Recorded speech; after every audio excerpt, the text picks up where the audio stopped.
Good afternoon, everybody. My name is Samantha Ball-Delamar, and I'm a Public Policy Dean's Ambassador. The UCR Office of Alumni Engagement and the UCR School of Public Policy are delighted to welcome you all to this special event, a webinar featuring UC Riverside faculty and staff who can help you decode the ballot propositions for this year's election. Before we get started, I want to first briefly cover the format for this webinar. We will be going through all 10 propositions in numerical order. A UCR faculty or staff member will speak on each individual proposition for about 5 minutes. Then we will reserve about 3 minutes for audience questions for that proposition. If you have any questions for our guest speakers at all, please do not input them in the chat, but rather put your questions in the Q&A box. Now, it is with my pleasure to introduce the Dean of the UCR School of Public Policy, Dr. Mark Long, for some welcoming remarks. Thank you so much, Samantha. I want to welcome you all to this what I think will be a fantastic session. If you're joining us live, I appreciate you selecting us. The vice presidential debate is at the same time, but I hope you go back and watch the VP debate on recording. And if you're watching us on a recording, I hope you had the opportunity to see the VP debate as well.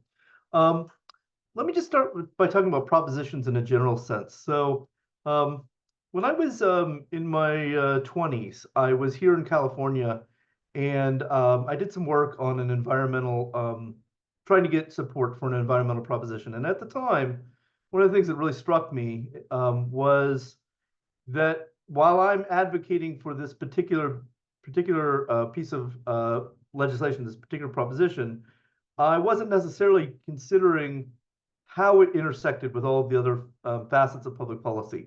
What were the opportunity costs that it implied?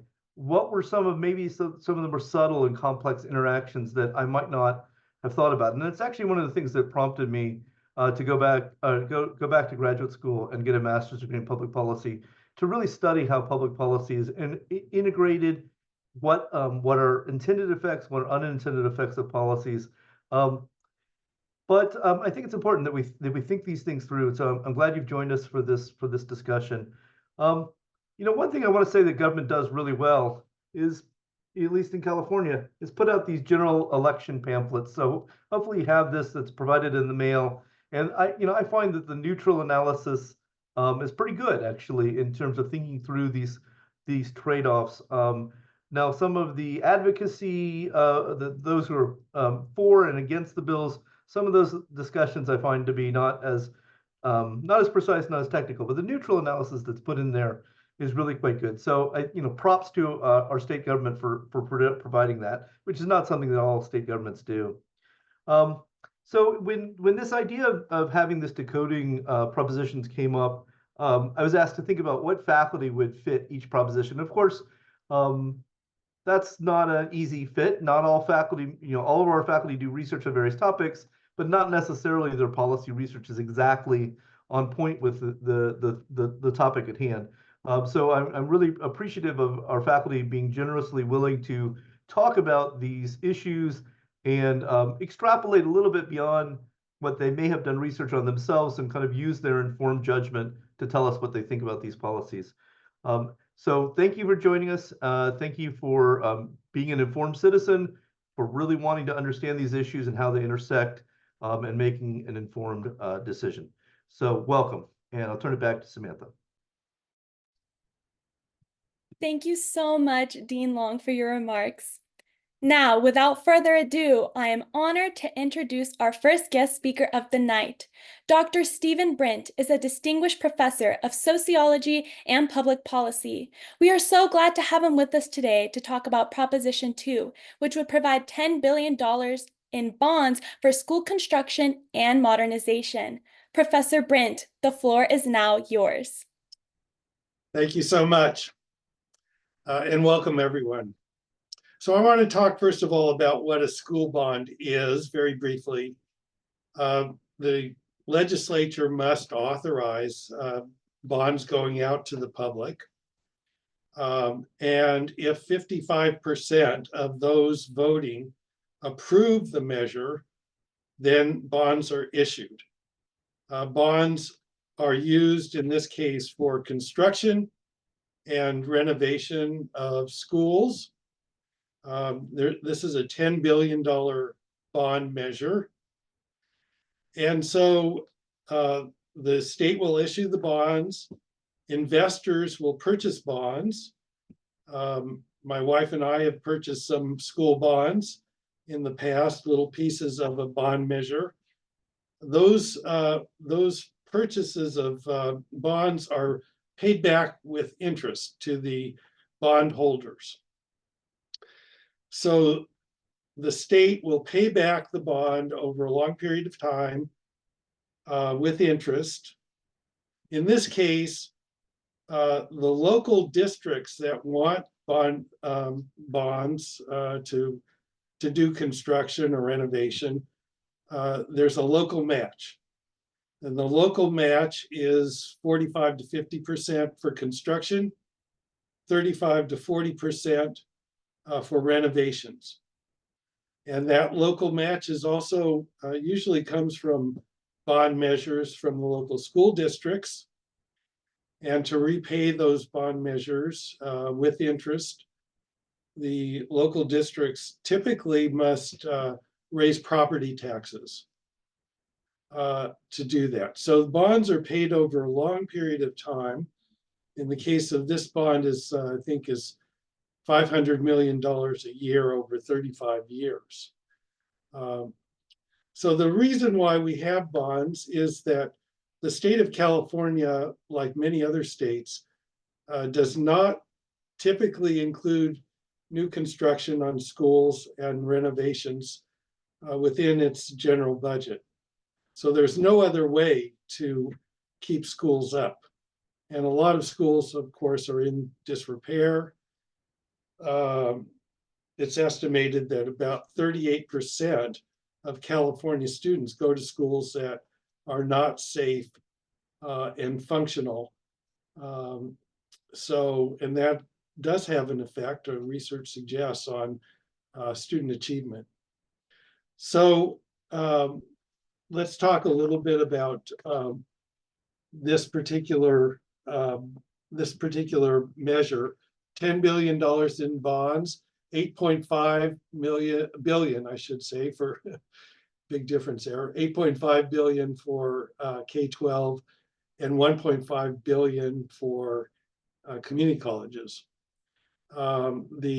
There needs to be a facilities plan that's approved, and there needs to be an audit of spending for every school district that gets these.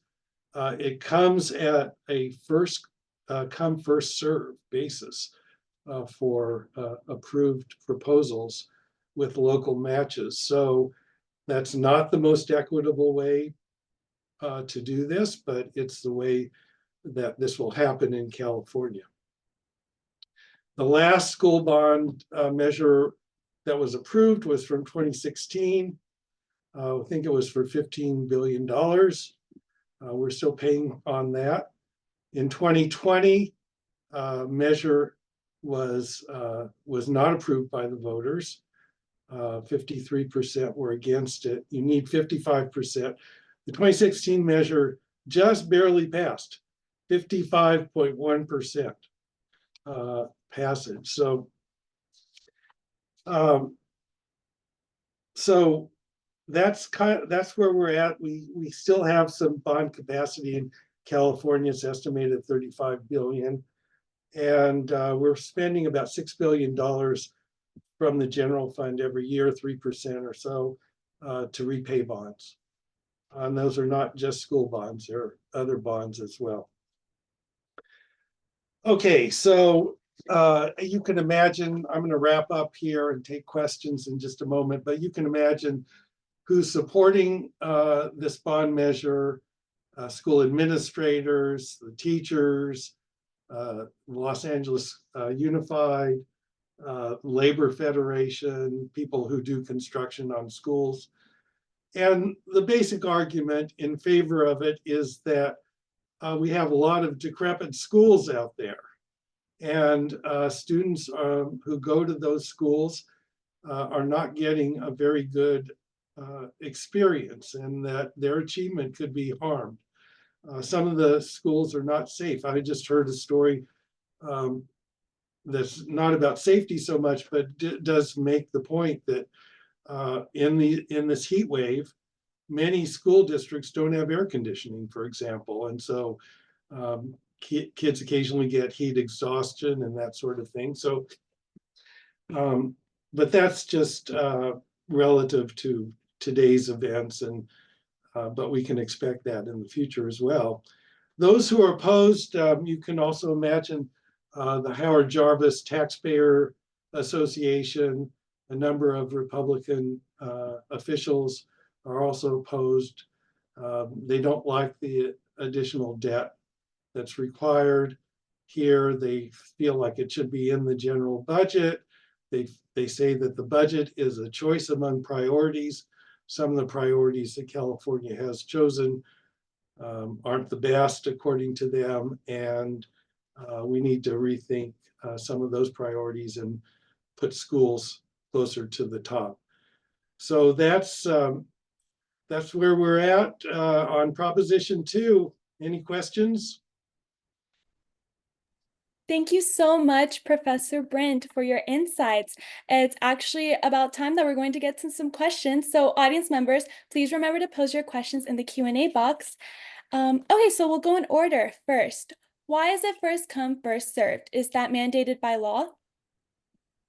That is the way the measure has been drafted. I don't think it's anything beyond that. Okay, thank you so much, Professor. Next question. Can the funds be used to update technology? I believe the answer to that is yes. They can be used to update technology. Thank you, Professor. Next question. Can you go over the increase to property taxes point you made earlier to understand the impact? Okay, so so we've got two pots of money here. One is the state money, which is paid for out of the general fund, which is itself based on taxes, of course. California income taxes and so forth are where we have the general fund to pay for things. The local part of this, there is a local match required. So any school district that wants some of these funds has to provide not an exact match, but a certain proportion of the funding. Most school districts have the only way that they can come up with that match is through issuing bonds of their own. And in order to repay those bonds, typically they need to raise property taxes. Where you've got districts where the property is more expensive, it's a little easier to pay that off than in districts where there's not expensive property. So and therefore not people with a lot of money to potentially spend. So that's another, I guess you could say, inequity that's built into the system. Thank you so much, Professor. Next question is from April. Do you think this should go in the general budget? Well, what I think is, is kind of irrelevant because California has been raising money for schools through bond measures for a long time.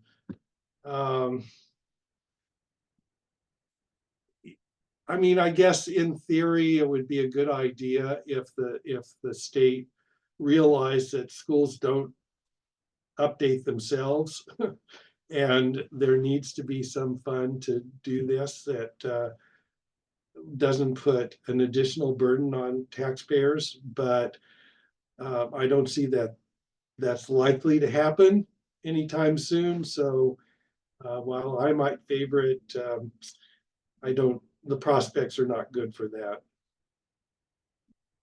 Thank you so much, Professor. Unfortunately, our time for the Q&A is now up, but thank you so much again for being with us. We truly appreciate your insights, Professor. Okay, well, thank you so much. Bye. Bye-bye. So much.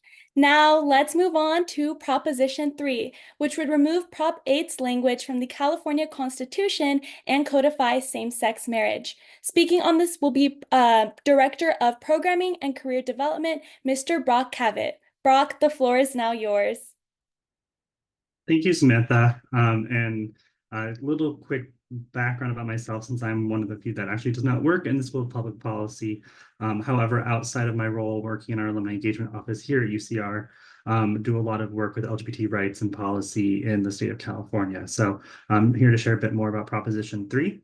A bit of some background about Proposition 3. This proposition came to us as an Assembly Constitutional Amendment, AC 85, which Assemblymember Evan Lowe authored. And so what that ultimately is the Assembly wanted to amend the state constitution, and ultimately this amendment passed out of the legislature unanimously, so had bipartisan support in amending the Constitution to enshrine marriage equality. So now it's on the ballot this November as Proposition 3, and ultimately would remove Proposition 8's language from 2008 and enshrine marriage equality in our Constitution. So some kind of legal history of same-sex marriage in California and within the state. For those that were around back in 2008, they may remember Prop 8, which passed, which made it so that only it defined marriages between a man and a woman in the California Constitution. So that was back in 2008.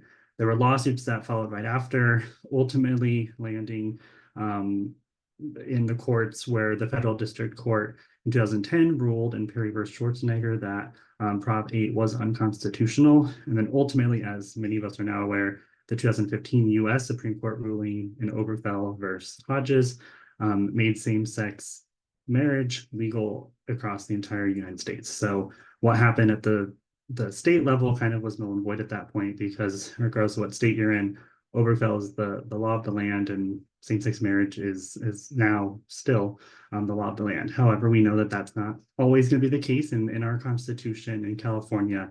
That language is still technically in the Constitution that defines marriage as between a man and a woman. This goes beyond same-sex marriage, though, as well. Interracial couples in California have been protected since 1967, since the Loving v. Virginia ruling. And so this also makes sure to enshrine marriage equality for both same-sex and interracial couples. And so ultimately, what this is looking to do is, like I said, remove that language from the current Constitution and guarantee the right to marry in the state of California, so that both same-sex and interracial couples will be able to marry regardless of what happens at the federal level. That's a lot of the questions that I've heard from folks, is why is this a thing? Because it is already legal federally. And ultimately, the two things are, one is a lot of folks feel that that is a stain on our Constitution, that those words are still in there, even if it doesn't quite matter at this time. And who's to say that in the future things may not change federally and it would be left back up to the states? And if that were the case, this would ensure that that language matches what is now currently legal federally. And so is the impetus behind amending the Constitution. One other thing that I've heard a lot from folks is they remember something happened federally in the last few years, and ultimately what that was the Respect for Marriage Act. And that requires both the federal government and other states to recognize same-sex and interracial marriage, and ensures all states recognize the validity of these marriages if performed in a state where they are legally performed. So should something happen federally, this federal law that was passed in 2022 would make it so that it would be up to the states, but other states would have to recognize it. So really is just setting the groundwork so that regardless of what happens, it stays legal in the state of California. Remove that Proposition 8 language. As I mentioned, it was unanimously passed out of the legislature. A number of large organizations, from Equality California to Planned Parenthood, the Dolores Huerta Foundation, have all supported. And the main opposition has really been religious organizations and the Family Council. So yeah, so I can now take any questions that folks have. Thank you so much, Brock, for your insights. It's now time for questions. I will be fielding some questions from the Q&A box. So as we wait for those to trickle in, I can go ahead and ask the first question. Are there concerns from any groups about this, and how have proponents sort of addressed these concerns? Yeah, so the main concerns are folks feeling like it is more or less a waste of time because it is already federally legal. And a lot of the argument is that, as we've seen in recent years, just because there has been legal precedence doesn't mean that the Supreme Court wouldn't necessarily leave that decision back up to the states in the future. And so should it ever get to that point, which obviously a lot of folks hope it doesn't, wanting to make sure California is prepared and has that in the Constitution. So even though it doesn't necessarily change who can currently marry, it would change the language based on what happens in the future. Thank you so much, Brock. I will continue to ask some more questions. How does this proposition seek to strengthen or redefine, the constitutional right to marry? Yeah, so it makes it pretty simple. It, like I said, removes the Proposition 8 language, which defined marriage as between a man and a woman. So that language would be removed, and then it would guarantee the right to marry in the state of California. So regardless of race or gender. And so those are the two call outs specifically, again, getting at interracial and same-sex marriage. There have been some pretty wild opposition claims that this would open up the gate to marrying your dog and whatnot, and that's just simply not true. This is to legalize same-sex and interracial marriage. Thank you so much.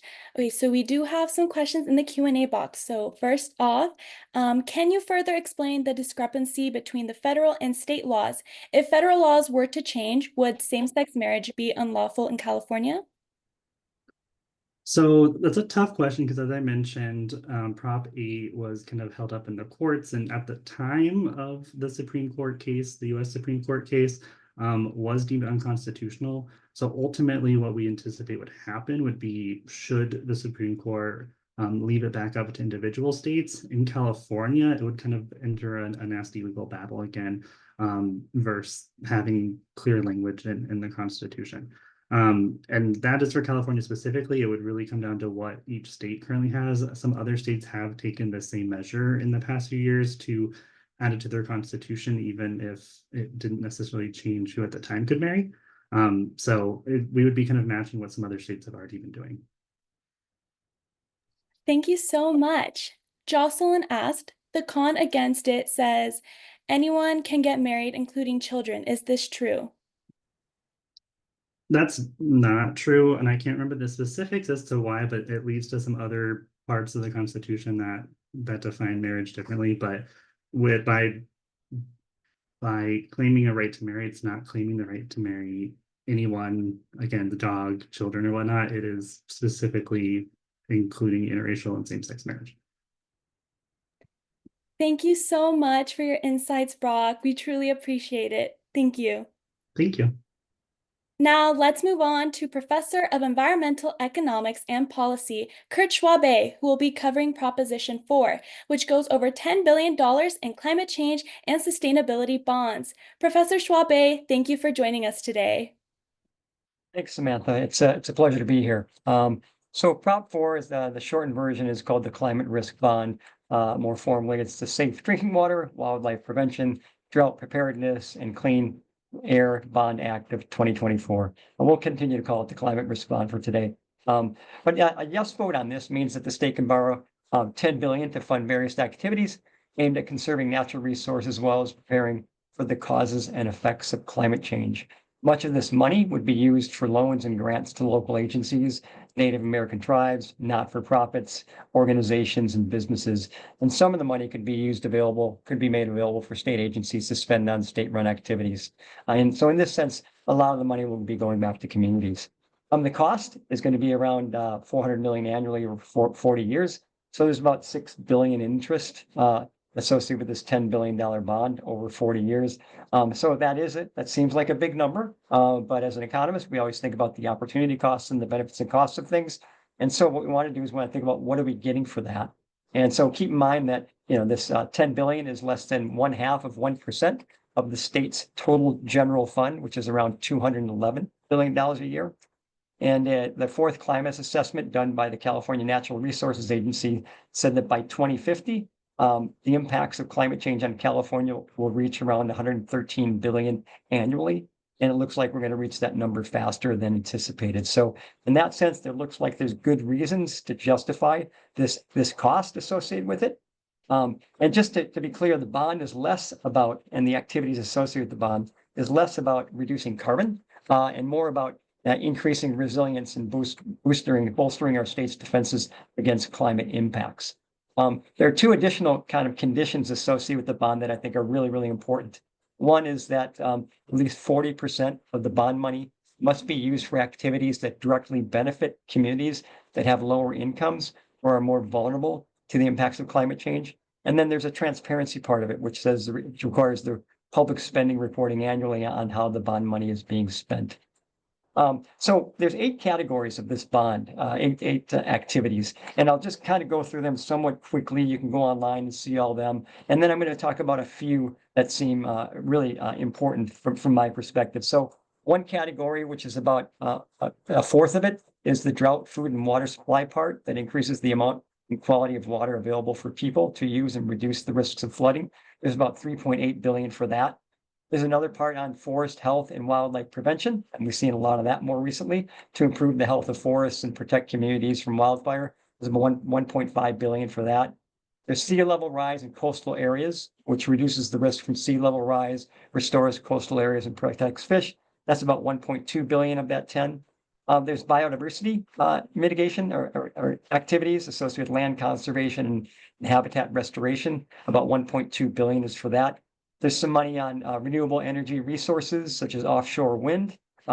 It's the energy infrastructure part of the bond, around 850 million.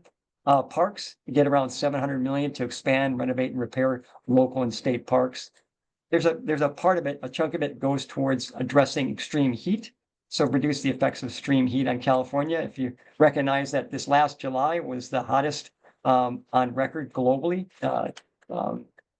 since record keeping has been kept. You can see a reason for that. And then farms and agriculture. Actually, there's about 300 million that go towards helping farms and agriculture mitigate the impacts of climate change. So there's something in there for almost everybody. And that's why you see a broad coalition of environmental groups such as the NRDC, the Clean Water Action, the National Wildlife Federation, municipalities such as the California Municipal Utilities Association, the Metropolitan Water District of California, as well as other groups like the League of Women Voters, are all supportive of this.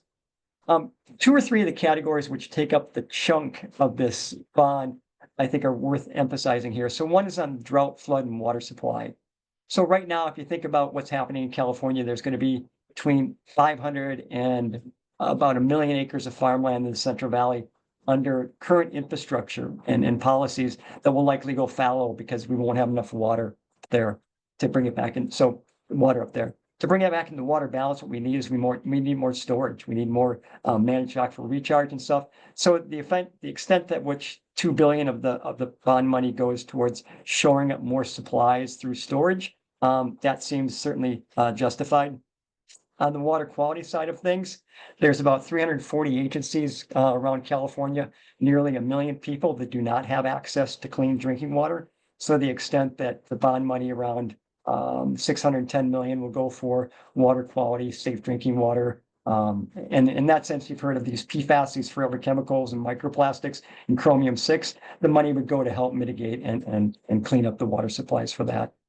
On the flooding front, last year, the floods are estimated to have cost California around $4.6 billion alone just last year. So you can certainly see justification for additional funding there. And the last category, given I know I'm short on time here, is forest health and wildlife prevention, which we're spending 1.5 billion is allocated for that.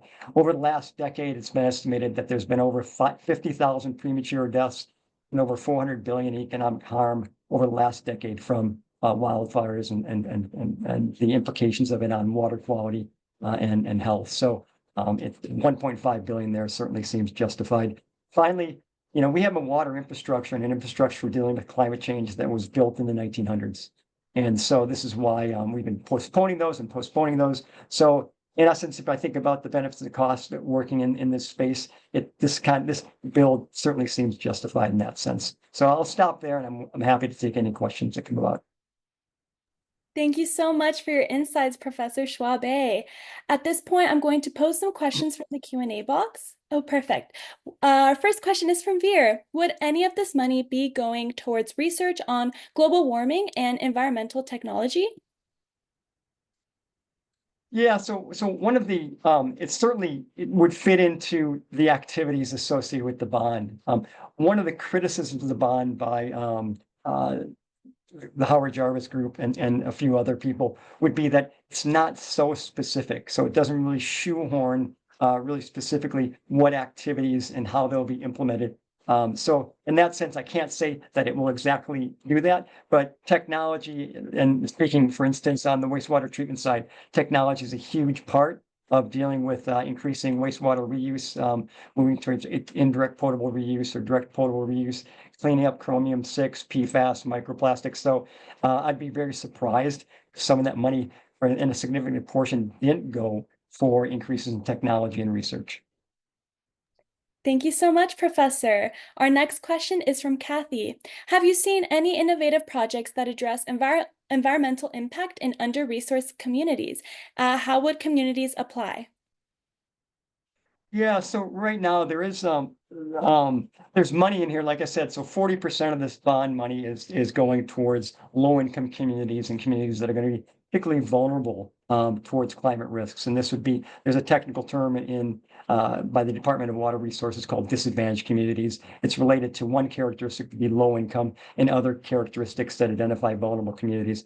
So, 400 million, or 4 billion of the money will be allocated towards those types of communities. And I'm sure through grants and loans, they'll be able to apply for those types of funds. Thank you, Professor. Our next question is from Anne. Do you feel the proposed process for project awards is generally equitable? That's a good question. So again, I haven't looked into the details in terms of exactly, and I think this will be rolled out, and that's maybe one of the criticisms in terms of how you actually go about applying for this money. So they're probably going to wait till it gets passed, and then they'll start to set up the infrastructure. But it's interesting. The PPIC just did a statewide survey of California residents, citizens, people in California. Do they trust the government with implementing more stringent environmental regulations? And how they use the money. And the majority of Californians responded yes, that first of all, they feel that they're willing to pay for more stringent environmental regulations to address climate change. And the majority of Californians actually trust the state government in doing that. So that's one response that I think, based on the history of California delivering on some promises, there's reasons to believe that they'll follow through with a reasonable strategy for applications and implementation. Thank you so much, Professor. Unfortunately, our time for the Q&A is now up. We truly appreciate your insights. Thank you so much, Professor. Thank you. Next up, I am delighted to welcome UCR School of Public Policy Assistant Professor Wei Kang. She will be speaking about Proposition 5, which is about the lowered required vote for public development bonds from 66.7% to 55%. Thank you so much for joining us today, Professor Kang. Thank you, Samantha. Thank you for the opportunity to discuss Proposition 5. So I'd like to start with a brief overview of the measure. The ballot title is Allows Local Bans for Affordable Housing and Public Infrastructure with 55% voter approval, legislative constitutional amendment. So there are a few key terms worth clarifying. First, local bonds. So local bounds is actually a term related to Proposition 2, and Professor Brint has explained this very well. So I'm just going to repeat a little bit here. Local bonds refer to general obligation bonds, the GO bonds. So those bonds can be issued by California local governments, such as cities, counties, and special districts. Those bonds are debts repaid with interest through property tax revenues within the local jurisdictions. So since those local GO bonds result in property tax increases, they require voter approval. Currently, the local bonds need a 2/3 vote to pass, a supermajority requirement established by the well-known Proposition 13 back in 1978. The same proposition, so Proposition 13 also capped property tax rate at 1% plus any voter-approved geo bonds. So this Proposition 5 proposes to lower the voter approval threshold from 2/3 to 55%. This change will make it easier to approve local bonds for funding public infrastructure and affordable housing. Actually, a similar change occurred in 2000 for school bonds, and research shows that since then, both the passage rate and the amount of approved school bonds have increased. So to me, there are two key questions to consider when evaluating Proposition 5. The first is, why should we make it easier to fund public infrastructure and affordable housing at the local level? The second question is, what are the potential consequences of issuing more local bonds? So for the first question, California has underbuilt housing for decades. This contributes to the state's severe housing and homelessness crisis. Increasing the overall housing supply, particularly affordable housing for lower income households who are more likely to be burdened by housing costs, is widely seen as one of the most effective ways to address the crisis. However, developers have little financial incentive to build affordable housing because the lower rents do not cover their costs. Government subsidies are essential to bridging this gap. Although federal and state programs provide some funding, most of the time they are insufficient. So for example, the federal low-income housing tax credit program, the LIHTC program, is the largest affordable housing development program in the United States, and it has produced over 3 million affordable homes nationwide. Yet the research shows that LIHTC funding alone isn't enough for an affordable housing project. Actually, in California, LIHTC projects typically require funding from 3 to 7 additional funding sources. So those local bonds could help provide this needed funding, leading to more affordable housing being built in local communities. This would not only help alleviate the housing crisis, but also promote economic diversity within those communities. So to the second question, there are, of course, concerns about the tax burden from issuing more local geo bonds. However, the increase is often minimal. So for example, the city of LA voters approved Proposition HHH in 2016. So that proposition issued a 1.2 billion in bonds for affordable housing with a property tax increase of just 0.01%. Similarly, San Francisco passed Proposition A back in 2019, which raised 600 million for affordable housing with a tax increase of a similar amount, so 0.012%. So just given all of those factors, it seems that Proposition 5 could be a reasonable measure which could help address the ongoing housing crisis. I will stop there to accept any questions you may have. Thank you so much for your presentation, Professor. I will now be fielding some questions from the Q&A box. How will lowering the voter approval threshold to 55% impact local bond measures for housing and infrastructure?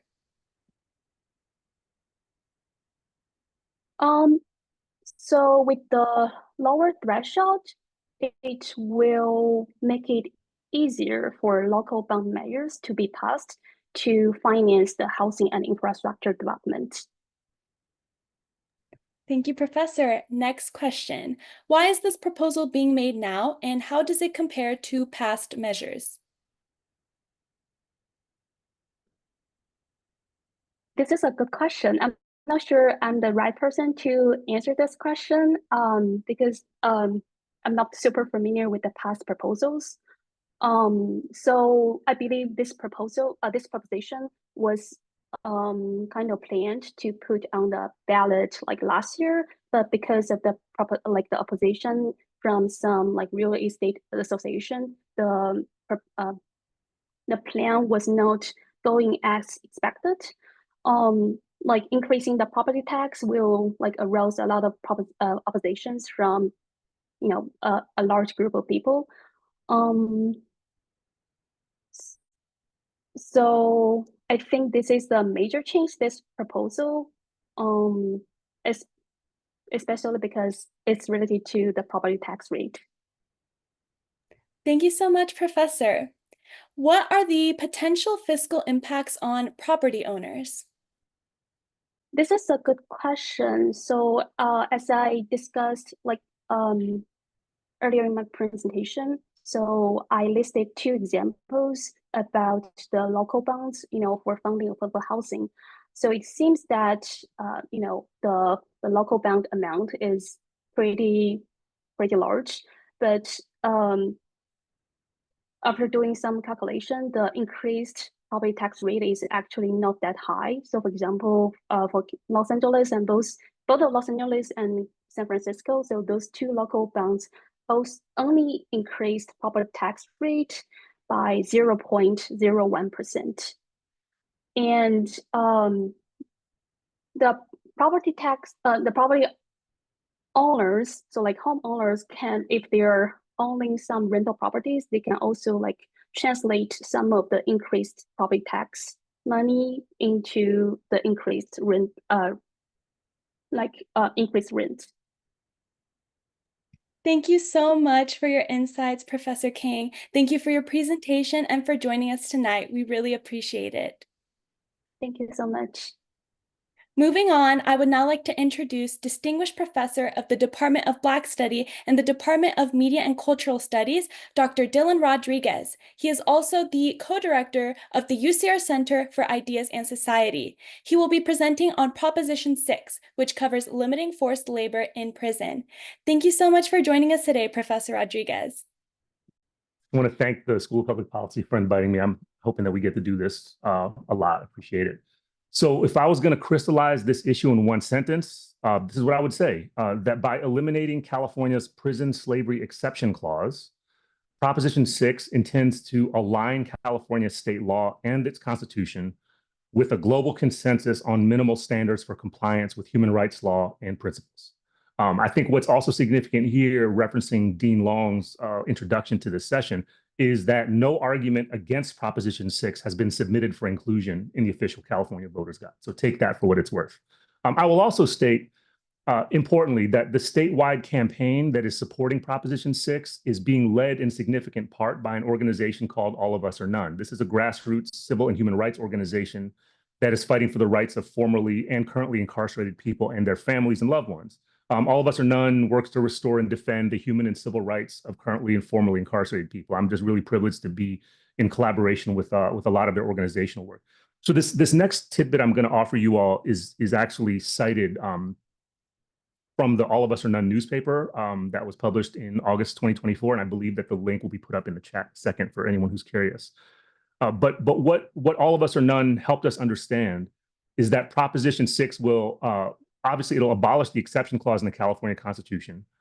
It'll abolish the ability of the state to practice involuntary servitude in prisons. And it points our direction directly to Article 1, Section 6 of the California Constitution, which reads, and I quote, "Involuntary servitude is prohibited except to punish crime." Right? So this is the state of California's reiteration at the statewide level of the infamous exception clause that marks the 13th Amendment to the US Constitution. Some of y'all might have seen the film on Netflix, the documentary 13th. Good intro. In some ways, a good introduction. In some ways, deeply flawed. Come take class with me or come to my office hours if you want to know more. But as many of you might know, the language of the 13th Amendment refurbishes rather than abolishes the logic of slavery by way of using the criminal justice apparatus as its refurbishing point. And the 13th Amendment states infamously, quote, "Neither slavery nor involuntary servitude except as a punishment for crime whereof the party shall have been duly convicted, shall exist within the United States or any place subject to their jurisdiction," end quote. That's the 13th Amendment of the US Constitution. So the point to be made this evening is that involuntary servitude or modern day prison and carceral slavery allow the state to force incarcerated individuals to labor under threat of severe punishment, often under hazardous, inhumane, life-threatening work conditions. Although the California Department of Corrections and Rehabilitation has often claimed that this work is voluntary, most incarcerated people are forced to take whatever work assignments are forced on them, regardless of whether they're equipped to do that labor, and with no consideration as to whether that involuntary servitude will undermine or even negate the counseling and rehabilitation programs that they're participating in many cases because they're mandated to do so by the criminal courts. Some examples of the dangerous involuntary prison servitude include operation of heavy machinery, for which people are oftentimes barely trained, if at all, doing hard outdoor physical labor in the life-threatening heat of places like the Central Valley and the Inland Empire, and of course, working on the front lines of wildfires, which seem to be proliferating more every year, to reference some of the work that Professor Schwabe has been doing. In terms of the day-to-day operational reality, incarcerated workers can be forced to perform labor with no time off. If they miss work for any reason at all, they often face even harsher layers of punishment, such as physical violence, denial of family visits and phone calls, solitary confinement, write-ups that end up extending their sentences, and other forms of formal and informal state violence. Incarcerated people cannot choose work that would develop transferable skills for their lives after release from custody, which means that involuntary work assignments are made with no consideration for the fact that almost all incarcerated people will at some point leave prison and will be looking for ways to re-enter the so-called free world in decriminalized, sustainable, relatively self-sufficient ways. So Proposition 6 creates a constitutional amendment that would remove the involuntary servitude exception clause. It tries to provide a minimal structure to give incarcerated people a choice about when and how they work.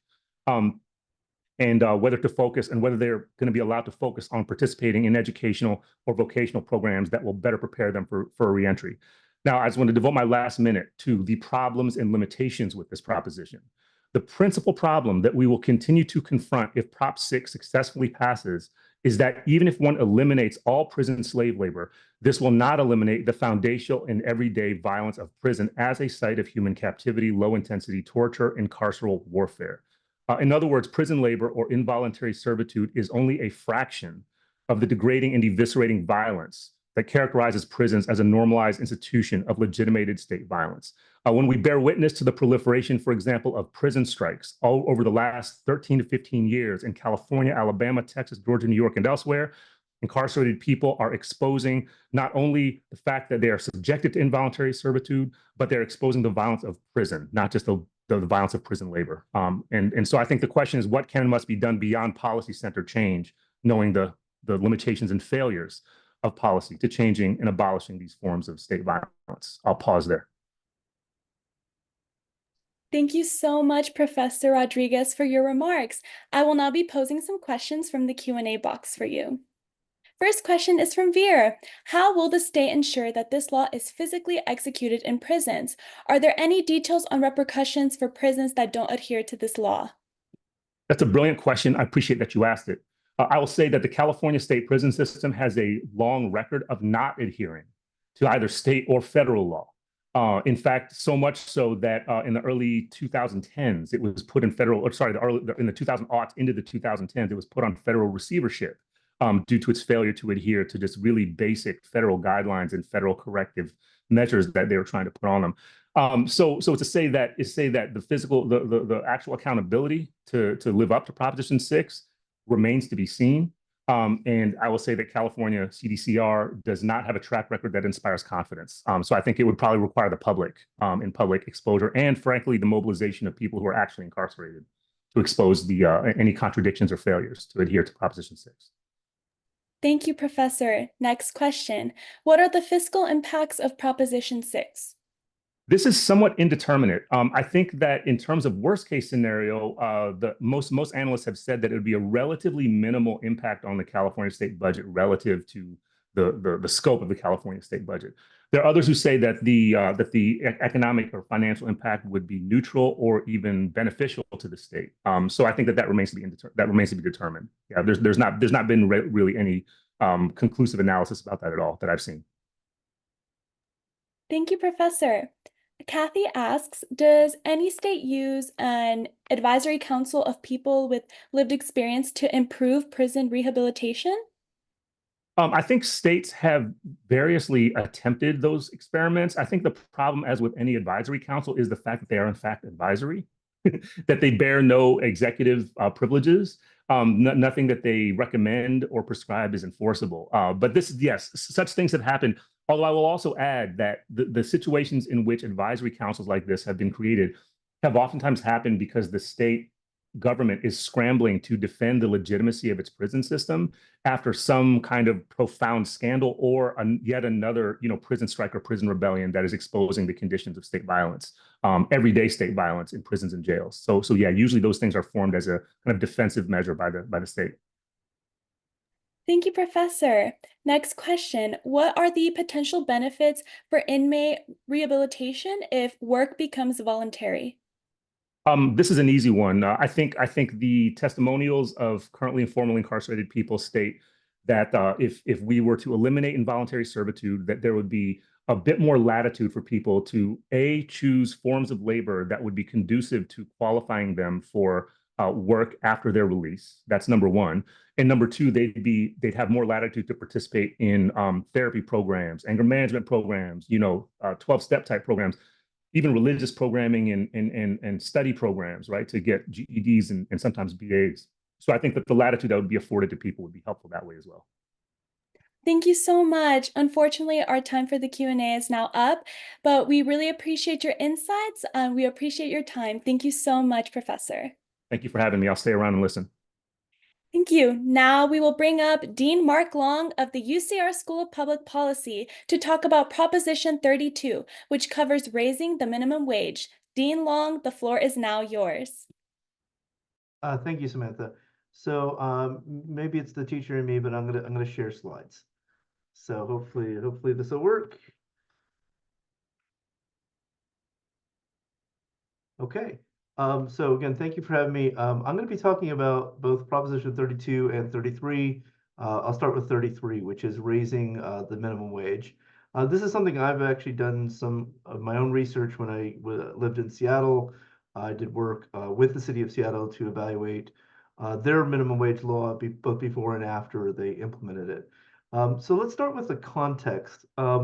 So the context is federal minimum wage started in the Great Depression, 1938, started at 25 cents. It's subsequently been increased over time, but increased as a result of congressional action. That congressional action stopped in 2009. So we've had the same federal minimum wage of $7.25 since then. But of course, prices have gone up. And so if that minimum wage had been indexed for inflation, so if it had kept up with inflation, it'd be $10.60 today.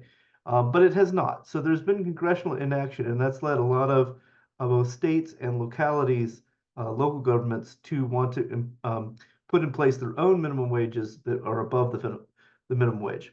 California's state minimum wage is $16 literally as of today, and it is indexed to inflation. So as prices go up, we will expect that $16 will rise over time. Now, what does the Proposition 32 do directly? So it will raise the state minimum wage to $18 by January for larger employers, so employers with 25 or more employees, and up to $18 by 2026 for smaller employers. So it's phased in to be a little slower for smaller employers. Then after that, it will be continue to be indexed to inflation. So it'll be 18 and then it will continue to rise. I should note that the state does have some industries with their own minimum wages. So there's a $20 minimum wage for fast food workers, and there's also a minimum wage for various kind of healthcare workers, all of which will rise to $25 over the next several years. So that's what it will do directly, but let's talk about indirectly.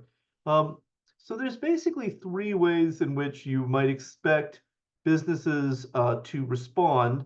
One way is they may raise their prices. So if my input costs have gone up, as an employer, I may say I need to pass that price increase along to my consumers.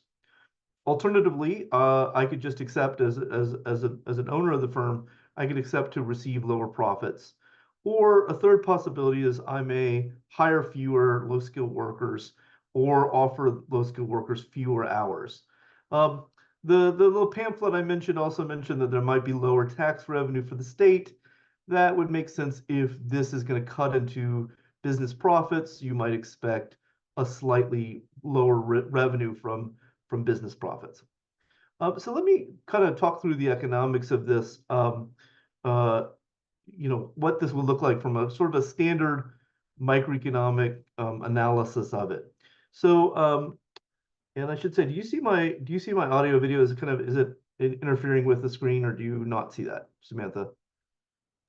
No, Dean, you're completely good. Okay, you see the entire slide. Good.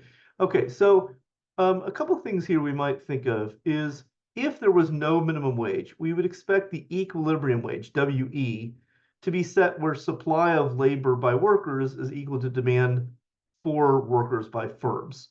And that would set the equilibrium amount of labor that's hired, LE. If the state imposes a minimum wage and says that the wage must be above the equilibrium wage, we'd expect two things to happen. One is we'd expect some workers to now enter the labor market and seek employment at the higher minimum wage. So for some workers who might be in college right now, or they may say, you know what, I'm going to drop out of high school or out of college, or potentially out of high school, and go into the labor market to accept this higher wage. So we might expect that increased supply.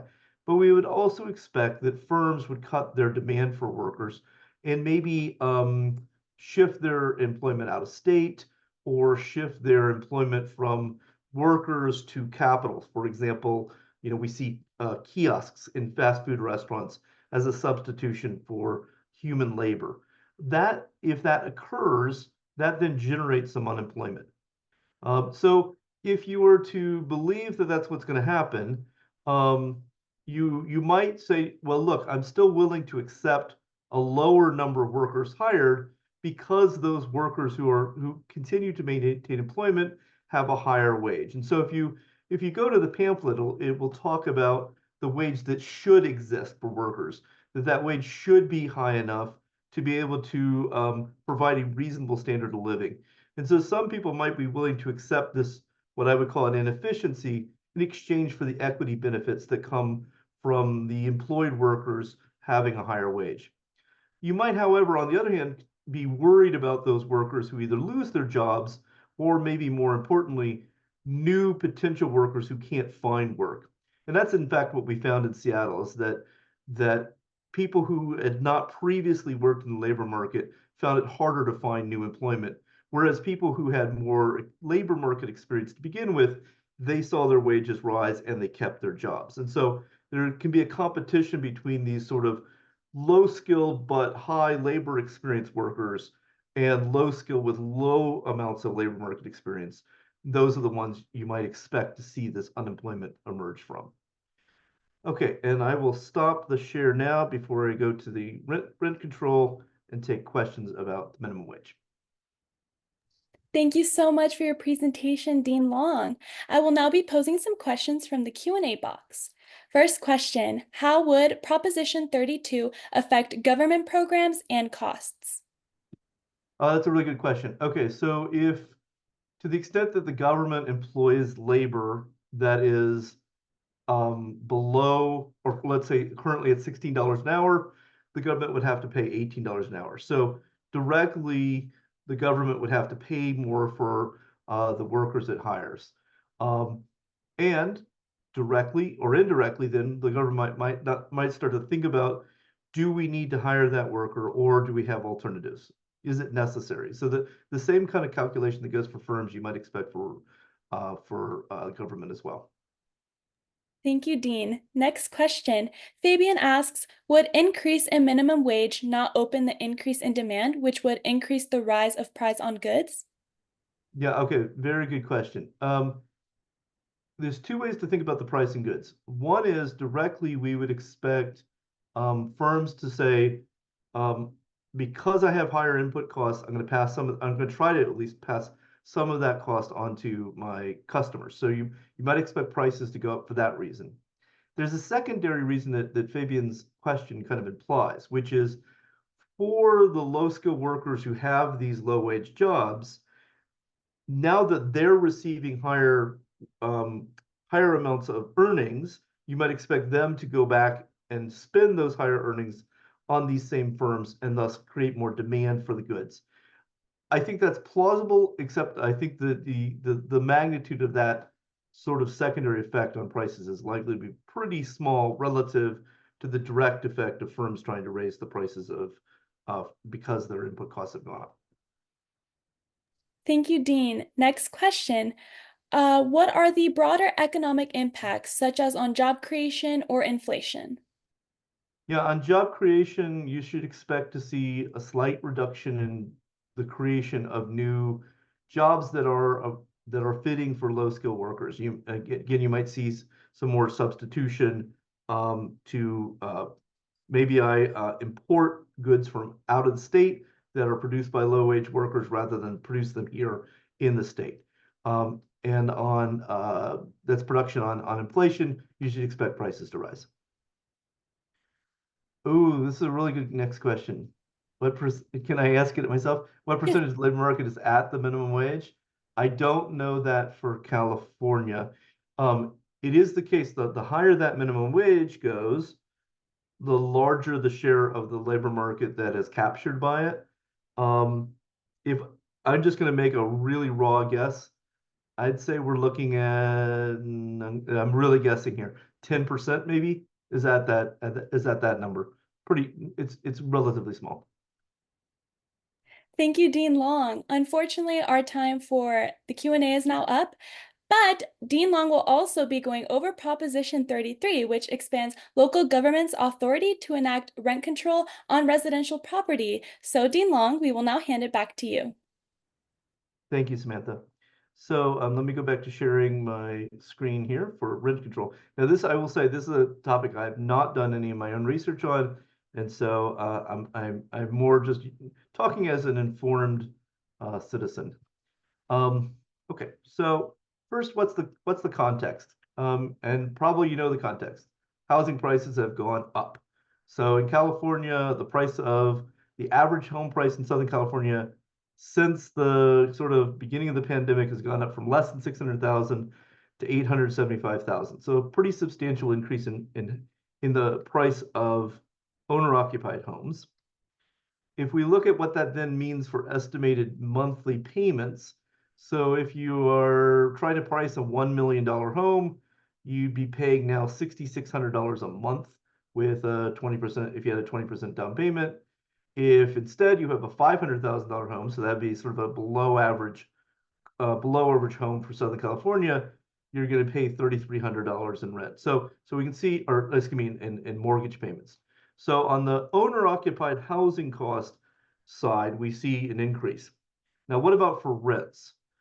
Well, for rents, at least in the past year, and this is in LA County, it's been a mixed bag. So some rents have been going up in Santa Clarita and Anaheim, but Long Beach and Los Angeles have been going down. That's just the last year. If we look at more of a 5-year perspective, now I realize this part of the slide is pretty small. Most of these 5 years, they have been going up. And what's useful about this, we kind of see the average cost for a 1-bedroom, a 2-bedroom, and all rentals. So all rentals are, in this sort of 2,000, or on average around $2,000. So again, if we kind of compare that to the $3,300, we see that that's kind of at the level of a house that would be less than $500,000 house. And so the rising cost of housing in general puts pressure on rents, and that's leading to some desire to control the cost of rental increases. Okay, so let's talk about what this proposition does directly.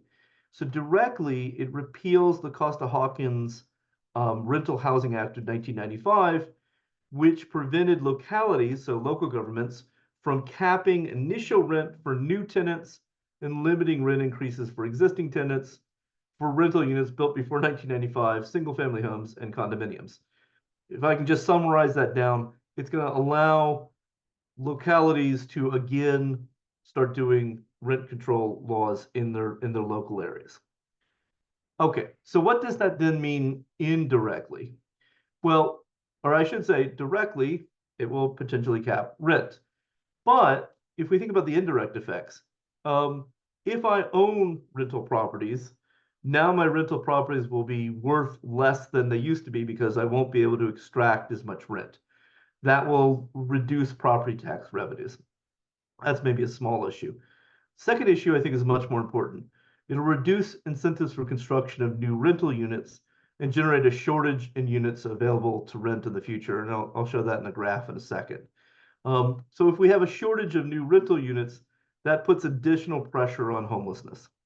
And it will increase the demand for owner-occupied houses because now you have a shortage. If you can't find rental units, it's going to give you some reason to seek out more owner-occupied houses, which will raise housing costs. And finally, one of the downsides of rent control bills is they lock people into the rent controlled units.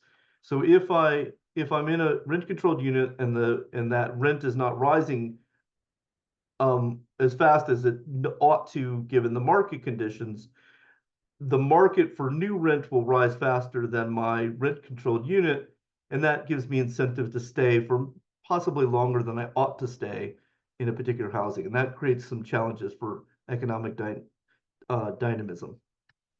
All right, so let's think about the just standard sort of microeconomic way of thinking about this. The standard way of thinking about this is if we had an equilibrium rent at RE and an equilibrium amount of rental units LE, what we'd expect to happen when we put a cap or a maximum on prices is we would expect more consumers to demand to rent units, but fewer landowners supplying their land to as rental units. So fewer units on the market. And that leads to a shortage in the rental units.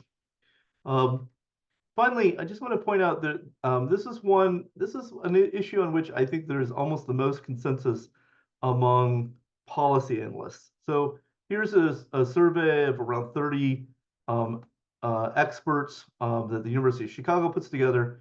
They put to them a question. The question was, do they agree with the following statements? Local ordinances that limit rent increases for some rental units, such as in New York and San Francisco, have had a positive impact on the past 3 decades on the amount and quality of broadly affordable rental housing in the cities that have used them. The answer to that is 95% disagree or strongly disagree. So on all issues, this is one in which I would say there is about the most consensus. And with that, I will stop and take questions. Thank you so much, Dean Long, for your insights. I will now be posing some questions from the Q&A box. I will go ahead and ask the first question to get the ball rolling. What are some of the, unintended consequences of expanding rent control policies? Yeah, I would say the unintended consequences are again that you get a shortage of houses, that keeps people longer than they ought to be. It also sort of, if I'm a landowner, and this is what I didn't mention, if I'm a landlord, if I have a restriction on how much I can raise my rents, that also means that I have a restriction on my flow of income. That reduces my incentives to maintain my property. And so you can potentially get a reduction in the quality of the units that are available. Thank you, Dean Long. Next question. Do you see a relationship between Proposition 5 and Proposition 33? I love this question, but I hate this question. Thank you for asking it. So I'm looking up at what was Proposition 5. Oh yeah, local bonds for affordable housing and public infrastructure. Okay, yeah, so I'm going to talk about this in a very general sense because I haven't done a detailed analysis of Proposition 5. But it kind of asks the question, which is, what's the right approach to getting affordable housing? What's the right approach to getting a supply? The local bonding for affordable housing, that is directly supplying affordable housing units. To me, that is a much more sensible approach than limiting rents, because limiting rents just generates perverse incentives, whereas directly supplying it is actually the government doing the thing that it intends to do. And so this is, by the way, in a general sense, why I have concerns about propositions. I prefer legislation where we have representative democracy and representatives who consider the intersection and the complexity of these kind of issues. The challenges with voters doing these kind of decisions on one-offs is they don't necessarily consider how these things intersect. So I appreciate the question, but I wish I had read Proposition 5 more in detail before receiving it. Thank you, Dean Long. Next question. What are the potential social impacts of expanded rent control? Yeah, so If sort of the concerns that I'm raising are right, what you would expect is you would expect a decrease in the supply of housing, and that is exactly the opposite of what we need in this country. Right now, what we need is an increase in supply. I mean, if you think about what's the problem with housing affordability, the problem is a lack of supply.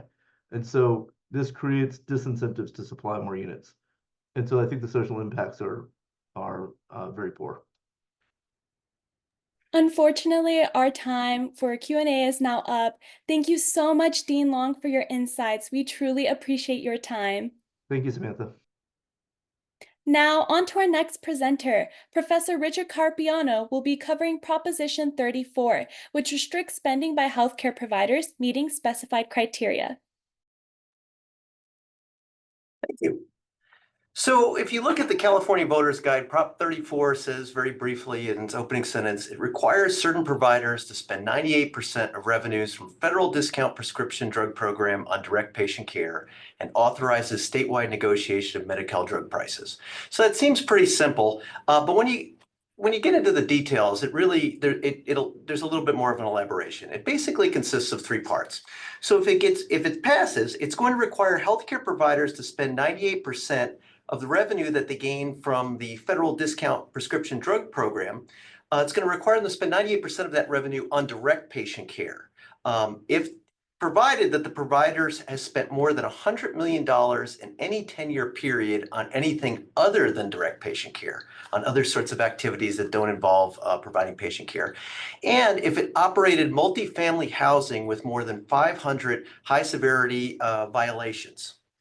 It's also going to penalize violators of this initiative with a loss of their tax-exempt status and the licenses that they have to operate things like health insurance plans, pharmacies, and clinics. And it'll potentially they'll be faced with the loss of the ability to receive different state and local government contracts and grants. And then the third element to this is that it will permanently add the Medi-Cal RX program to state law. So Medi-Cal RX is right now California's current approach that's used to pay for drugs in the Medi-Cal program, and requires that all state agencies negotiate for lower drug prices as a single entity. So that gives more of the purchasing power for the state to be able to negotiate with pharmaceutical manufacturers for cheaper drug prices. So if you vote yes for this, you're endorsing those three actions. And so on its face, you might say this seems like a good way to improve healthcare to low-income and vulnerable Californians. Here's a little bit more background on it. So the federal discount prescription drug program, it's been in law for been about 30 years. Under that, pharmaceutical companies provide discounts on their drugs to eligible hospitals and clinics and other providers that serve low-income people. And then these public and private nonprofits are generally exempt from paying taxes on their revenue. What ends up happening is the organizations that use this program can then charge the insurance payers for those discounted drugs that they're buying. They can charge retail rates for them, and then they can earn a profit from them. And then their profits can then, ideally, I mean, we would hope that this would happen, be used to expand their healthcare services that they provide to low-income patients.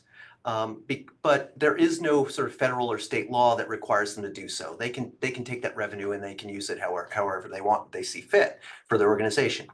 So if it's passed, what ends up happening here is that Prop 34 will require some California health organizations to spend at least 98% of the revenue that they gain from those discounted drugs on direct patient care, and that's it. 98% of that has to go towards the patient care itself. If they don't spend this percentage, then they risk having their state license, their tax-exempt status, and their ability to get these government contracts and grants revoked. And so, if you care about cost-effective healthcare for low-income people, this sounds reasonable. That you're directing, you're forcing these organizations to direct the money where it should go, towards low-income people. That's a good thing in terms of providing quality care and directing the money in that way. And it kind of stays with the spirit of how that discounted program was sort of set up. And so in that sense, that sounds like a good thing. An argument in favor of Prop 34 is to make also is to prevent these organizations, sorry, from directing things towards other enterprises. Things like you might think like higher executive salaries. You see in the news all the time executive salaries that seem really exorbitant. Maybe even things like putting money towards sports stadium naming rights or other sorts of activities that have nothing to do really with providing for patients. But there's some important details that you need to be aware of to how this proposition is written. So it's only going to apply to a very limited number of organizations. It only applies if the healthcare providers are licensed in California and they have a 10-year period where they spent at least $100 million on expenses other than direct patient care. But they also own and operate apartment buildings, and they've received at least 500 code violations with the severity level of high in the last 10 years. Now, you might say, well, geez, that sounds really specific. And, how many healthcare organizations really also have, are in the apartment building business and landlord sort of business with that? So which organizations do these criteria really apply to when you think of all the healthcare providers within California? And a number of different sources have claimed that they really seem to only apply to one organization, which is the AIDS Healthcare Foundation, which is a Los Angeles-based nonprofit that's run by Michael Weinstein. Which operates in a number of different states, provides a substantial amount of care to people with HIV and AIDS. And so this foundation, though, is the primary sponsor of the Yes on 33 campaign, which we just talked about, which aims to remove state law restrictions on rent control. And it spent at least $41 million supporting Prop 33. It's also sponsored 2 prior rent control ballot measures in 2018 and 2020 that were also unsuccessful. And so critics have argued that this is sort of basically like a vendetta proposition. It's going after just one healthcare provider. And so because of this narrow inclusion criteria, really, I mean, when we get out of the politics or even how you might feel about rent control, the overall benefit for this measure for improving healthcare for the poor and vulnerable is really limited. Even if the third element is really good, that it's going to permanently authorize Medi-Cal Rx. But that's already the current approach that California uses. So that's just going to end up making that permanent into law. But fortunately, that's already the approach that's the program that's used within the state. So given the claims that Prop 34 also seems to single out this one organization, it's also very likely that if this passes in November, its legality is going to be taken up by the court system too. And so there's a chance too that it could be overturned. So therefore, regardless how you might vote regarding rent control with respect to my colleagues' discussions around Prop 33, my recommendation then is really to vote no for Prop 34. It's really not worth it.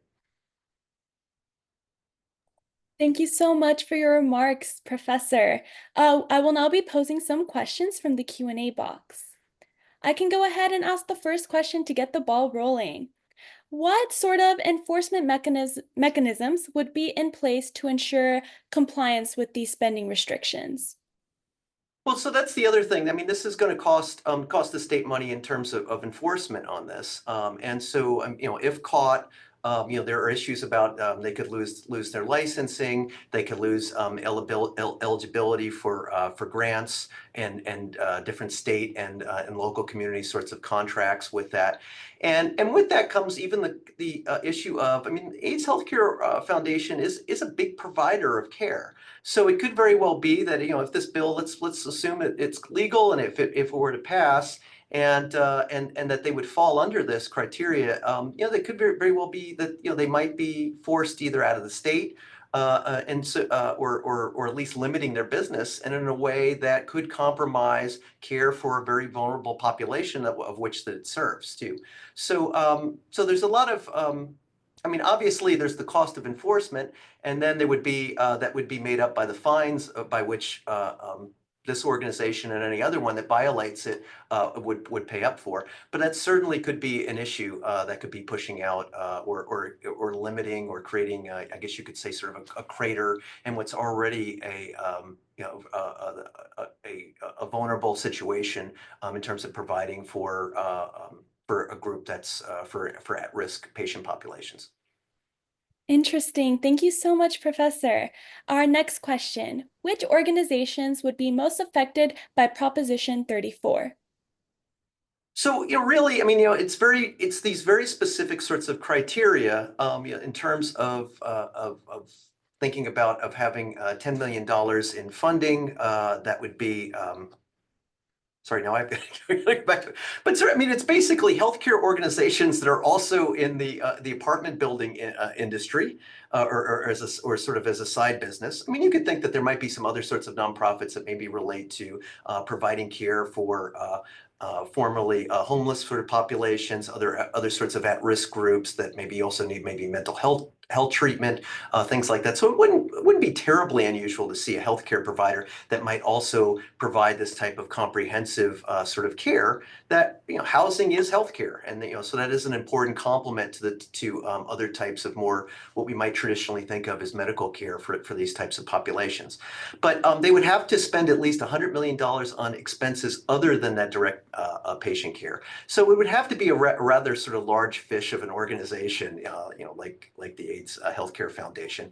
And they would also have to, in this case, not be, unfortunately, very good in terms of maintaining those operations related to housing and receiving at least 500 code violations in the last 10 years that are seen to be rather severe, that are ranked as high.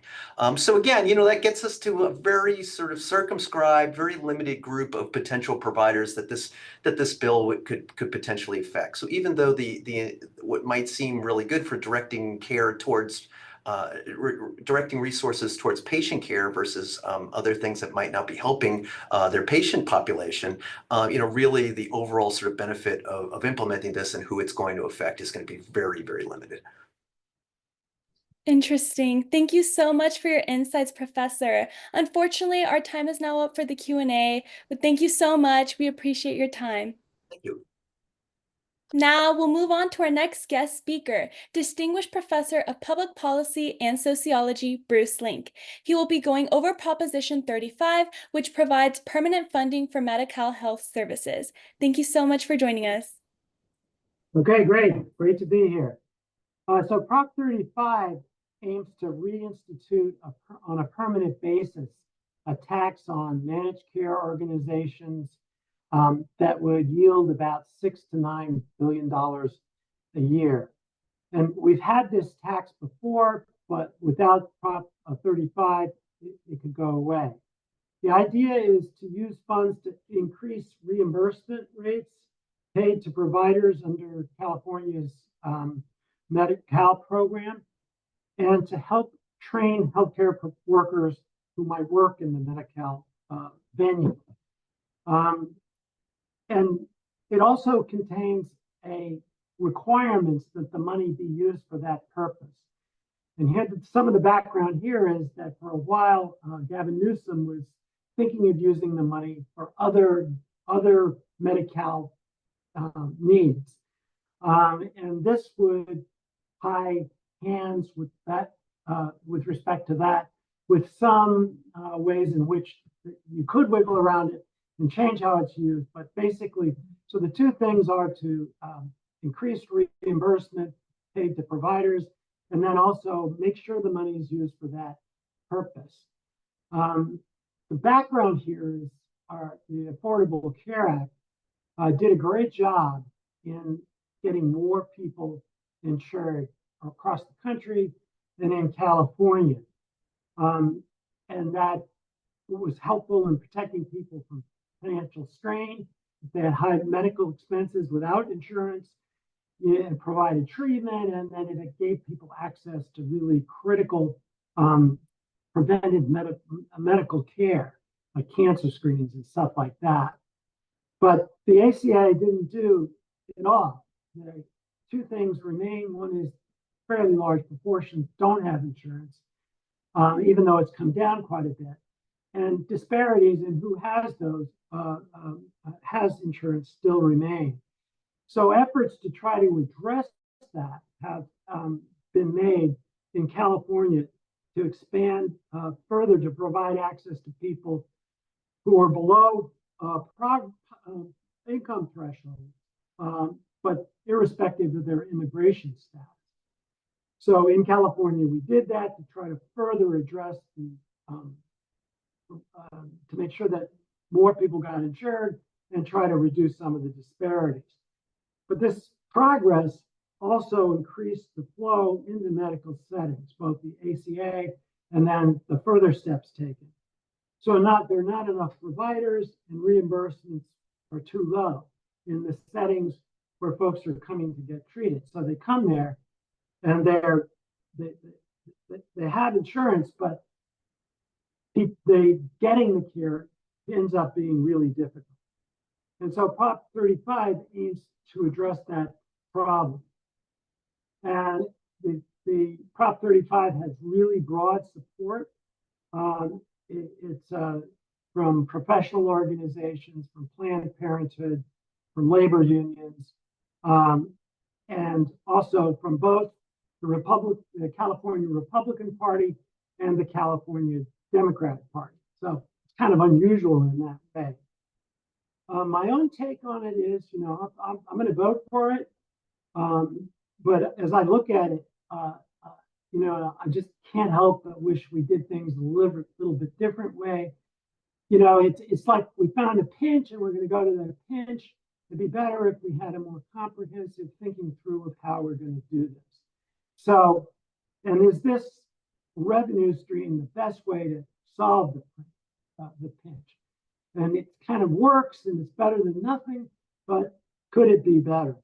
And then I also worry a little bit about when you do things so piecemeal, you got to find a way to satisfy all stakeholders.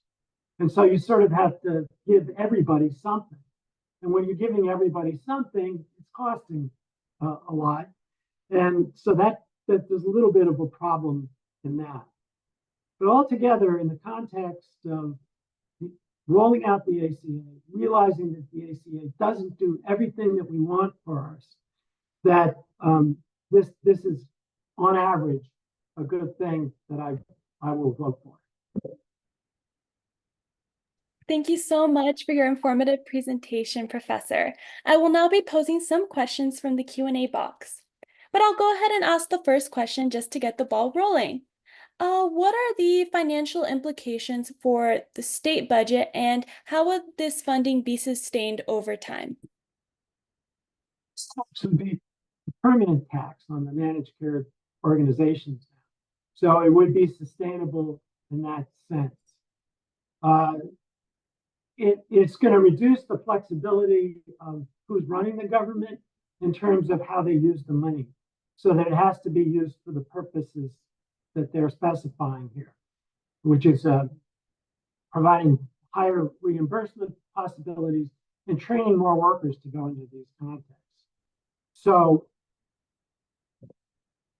I don't think that sort of contextualizes what the impact would be on the budget, I think. Thank you so much, Professor. Our next question, why is this proposition important for healthcare providers? Well, one is that there's under reimbursement and there's a lot of over demand for their services in some contexts, which is stressful. And then the ability to pay them and to bring in more workers to reduce the overload. It's a difficult context for people to be working in. And so if we want to support the people who are on the front lines doing the medical care work, this is going to help a little bit. But as I was saying before, it's piecemeal. It would be better to have a broader response to these kinds of issues and to expand the coverage and the support for the frontline workers even more. Interesting. Thank you, Professor. Next question. Can you go over what's missing from this proposition? How could it be better? Well, I might just repeat myself. I don't think there's anything wrong with it, except maybe that it had to make a lot of people happy, and that then, makes you suspicious that we might have been able to figure out a more efficient way of doing this. But on the other hand, I can't point my finger to any one thing that I would say, that's wrong, we shouldn't be doing that. On average, I think it's a positive thing to do, and we should do it. But if any of us in public policy, and especially health policy, can use this as a lever to say, look, if we think about this more broadly, how these things are related one to the other, we might be able to do a better job on multiple kinds of problems and improve the impetus of the ACA and giving people insurance and getting them into care. We could probably do a better job if we thought more broadly. Thank you for your response. Unfortunately, our time is now up for the Q&A. We really appreciate you being here with us, Professor. Thank you so much. For our last proposition, we are delighted to now bring up Associate Professor of Public Policy, Robin Cox, to cover Proposition 36, which allows felony charges and increases sentences for certain drug and theft crimes. Hi, good evening. I'm going to try and figure out how to share my screen here.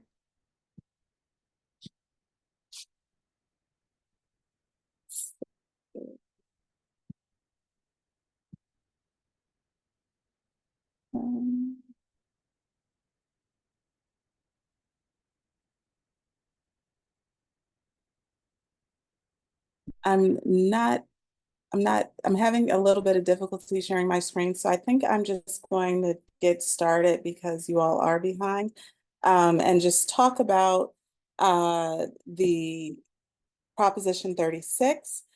So just a brief summary of the proposition, and again, this is from the California legislators. Proposition 36 allows felony charges for possessing certain drugs and for thefts under $950 if a defendant has 2 prior drug or theft convictions. So really, just to backtrack a little bit, Proposition 36 is undoing some of the changes that were made with Proposition 47.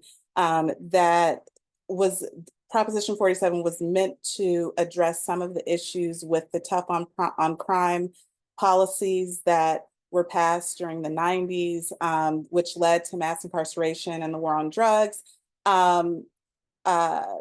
as well. And so this proposition is really, and if you read what the California legislator has to say about it, it really is addressing what some people are considering pitfalls of Prop 47. So it's not addressing pitfalls in the criminal legal system, but really pitfalls in Prop 47, which undid some of the tough on crime policies that were passed years ago.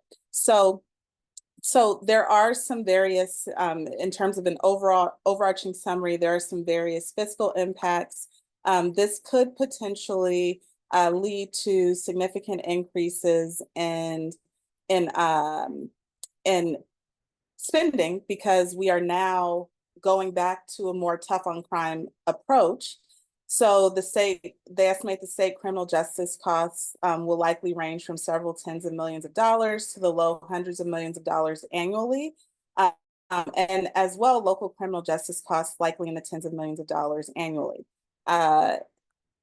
This particular policy will turn some misdemeanors back into felonies. Proposition 47 increase the amount that would be considered a felony for theft, so that items worth $950 or more were considered, actually greater than $950 were considered felonies. And so Proposition 37 is now going to sort of undo that, so that it makes it so that felonies, anything that is worth, that is more than $950 will actually be considered a felony.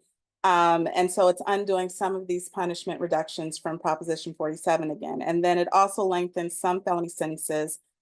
So for example, Proposition 36 allows felony sentences for theft or damage of property to be lengthened up to 3 years if 3 or more people committed the crime together. It also requires some felonies to be served in prison. So sentences for selling certain drugs can be lengthened based on the amount sold. So those, if they've been lengthened to the point where typically if you're sentenced to more than 1 year you would serve that out in prison instead of in a county jail. So currently, the way that the laws are set up, selling certain drugs are served in county jail or state prison, depending on the person's criminal history, but Proposition 36 would generally require these sentences to be served. Proposition 36 also allows people who possess illegal drugs to be charged with a treatment mandated felony instead of a misdemeanor in some cases. And so what that means is that if they possess certain drugs such as fentanyl, heroin, cocaine, or methamphetamine, and have 2 or more past convictions for some drug crimes, these individuals would generally get treatment such as mental health or drug treatment. And then those who finish the treatment would have their charges dismissed, but those who do not finish the treatment could serve up to 3 years in prison. And again, this undoes this kind of roll back some of the punishment reductions that occurred in Proposition 47. Also, Proposition 36 would require courts to warn people that they could be charged with murder if they sell or provide illegal drugs that kill someone. This warning would be given to people convicted of selling or providing certain drugs, and this could make it more likely for them to be convicted in murder if they later sell or provide illegal drugs to someone who then eventually dies. So if you vote no for Proposition 36, basically things would remain as they are for punishment for drug and theft crimes. If you vote yes, then people convicted of certain drug or theft crimes could receive increased punishment, such as longer prison sentences. And in some cases, people who possess illegal drugs would be required to complete treatment or serve up to 3 years in prison, as we previously discussed. So what are the arguments for and against? So the cons are obviously that we're just sort of bringing back this era of tough on crime, war on drug policies that have led to increases in our prison population, exorbitant costs in criminal justice costs. One thing to note is that part of Prop 47 is that the savings reductions from not prosecuting some of these crimes or for not prosecuting and sending folks to prison for some of these crimes that we discussed today, would be redistributed to spend on things like mental health. And so obviously with the increase in costs, that those funds won't be there as well. So that's a drawback. But of course, the pros are that some people feel that this will make communities safer by addressing theft and drug trafficking, and that it toughens penalties for fentanyl and drug traffickers and smash and grabs, and it holds repeat offenders accountable. These are all the same arguments we heard when the first go around with the tough on crime policies, such as the 3 strike you're out laws and the war on drugs. I don't know.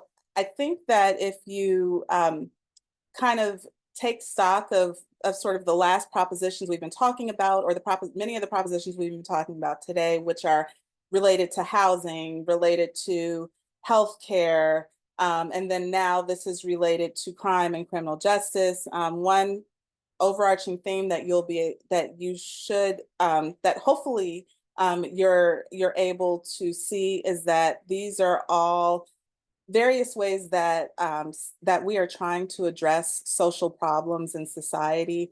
For many years, we have tried to address social problems. There's a connection, for example, between housing and incarceration. I won't go into that very much, but what I do want to say is that for many years we have tried to address social problems and disparities and inequalities through the criminal legal system.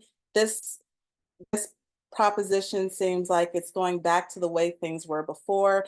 It's just a gut reaction to the homelessness we're seeing and some of the other thefts and everything that we may have been seeing recent increases in, but are really tied to individuals' inability to access resources and sort of the rampant inequality that we do see in society. And so I would say that we don't want short-term solutions that are going to lead us into a worse position later on, but we want long-term investments that will help us to actually improve individuals and invest in individuals and improve the lives of others. Part of that would be investing in healthcare. Another aspect of that would be education. And all of these things would also have crime prevention as part of that, because people will make decisions to not commit these types of crimes, especially these economic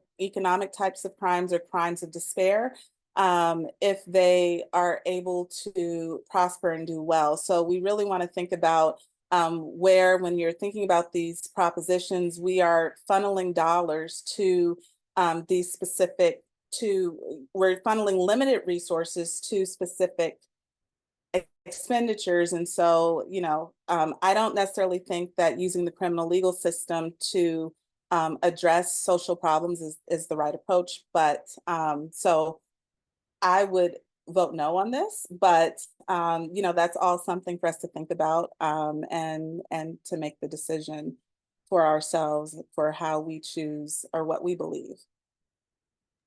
Thank you so much for your presentation, Professor.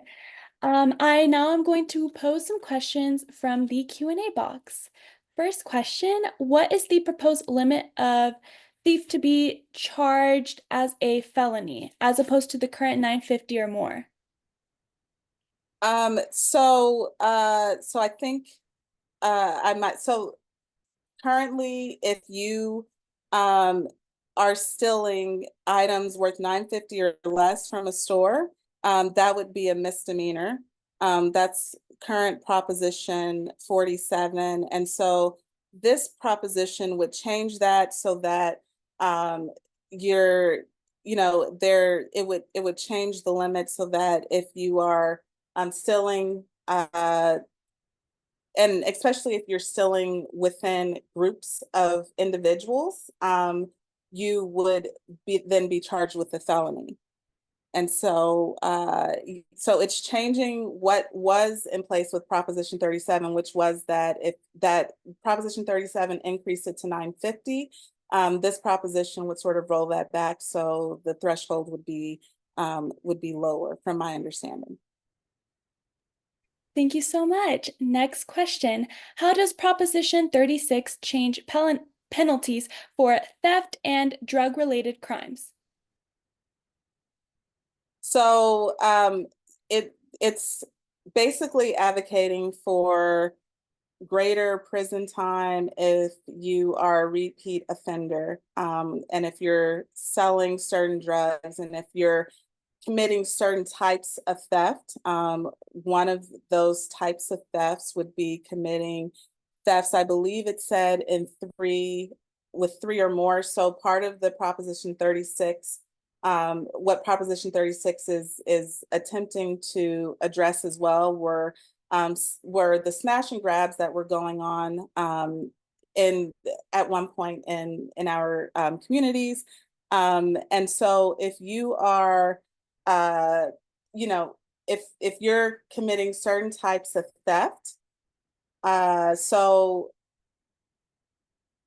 if you're selling certain types of drugs such as fentanyl, heroin, cocaine, they really want those individuals to serve prison time, and especially if they are repeat offenders. They want them to serve prison times, and they want to lengthen some felony sentences by up to 3 years if 3 or more people are committing the crime together. So this proposition is going to turn some misdemeanors into felonies. They're going to require longer prison sentences for selling certain types of drugs. And require that when you sell those types of drugs, that you will have to spend prison time for that. And then also if you're committing thefts or damaging property with 3 or more people together, they want to also have longer sentences for those felonies, so that obviously it would have a greater likelihood of spending time in prison with longer felony sentences as well. So really it seems like it's kind of reverting back to sending people to prison when they commit these types of crimes. And these crimes are, again, the crimes of despair. I don't think people necessarily want to commit these types of crimes, and I think that individuals, you have to sort of think about why individuals are committing crimes to sort of be able to determine the right type of punishment. And so if individuals are committing crime because they don't have opportunity, then sending them to prison is not necessarily the right fix for that. I mean, it will, in the short run, you'll address the problem, but you're not going to necessarily address the long run problem of inequality and access to opportunity. Interesting. Thank you so much for your insights, Professor. Unfortunately, our 3 minutes are now up for our Q&A, but we thank you again so much for joining us and for your informative presentation. We have now gone through all of the ballot propositions. We hope you and our audience come away from this presentation with a better understanding of what is on the ballot this November. At this point, I would now like to introduce Ms. Kristen Seiler, Assistant Executive Director of Constituent Engagement at UCR Alumni Engagement, for some closing remarks. On behalf of the UCR Alumni Association, I want to thank all of our speakers tonight for helping us navigate the ballot box, and the School of Public Policy for collaborating with us on this event. I know I found all of these insights helpful, and I hope you did too. The UCR Alumni Association strives to provide meaningful programming for our alumni. We have many events and opportunities to engage with our 150,000 Highlanders. We host in-person and online events, offer leadership opportunities through our chapters and Alumni Association Board of Directors, and opportunities to volunteer in your community. One upcoming event I would like to highlight is our Investing for Beginners webinar on October 16th. In collaboration with the School of Business, this webinar will help you learn the very basics of investing and is hosted by our experts from the School of Business, faculty, and alumni. We also encourage you to get involved with our Highlander Impact Network, where you can learn about legislation impacting UCR and advocate on behalf of our students.